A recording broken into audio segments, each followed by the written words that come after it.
ഋതു, ഈ ഒരു പോക്കിന്റെ ആവശ്യമുണ്ടോ? ഉണ്ട് രാജു, എനിക്ക് പോയേ പറ്റൂ. എനിക്ക് ശ്രീലക്ഷ്മിയോട് സംസാരിക്കണം, കാര്യങ്ങൾ പറഞ്ഞു ബോധ്യപ്പെടുത്തണം.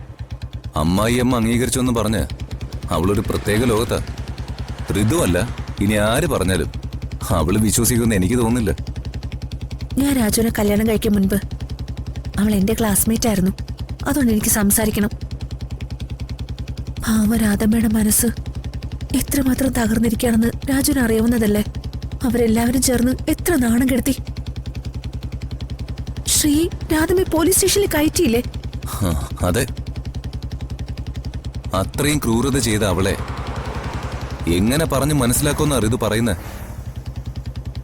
അവരെ ബോധ്യപ്പെടുത്തേണ്ടത് നമ്മുടെ കടമയാ. കാരണം ഇതിന്റെ പിന്നില് ആ രുക്മിണിയാ. രുക്മിണിക്ക് അംബികയുടെ സപ്പോർട്ടുണ്ടെന്ന് എനിക്ക് സംശയമുണ്ട്. ഇത് ഹരീഷ് കൂടി മനസ്സിലാക്കണം. ഇത് ഒരു കുടുംബ വഴക്കാ. പ്രശ്നങ്ങൾ ഇപ്പൊ സോൾവ് ചെയ്തില്ലെങ്കിൽ അത് ജീവിത അവസാനം വരെ നീളും. പിന്നെ അത് വൈരാഗ്യമായി മാറും. ഇന്ന് തന്നെ ഡൗൺലോഡ് ചെയ്യൂ. കാണൂ നിങ്ങളുടെ ഫേവറേറ്റ് ഷോസ്.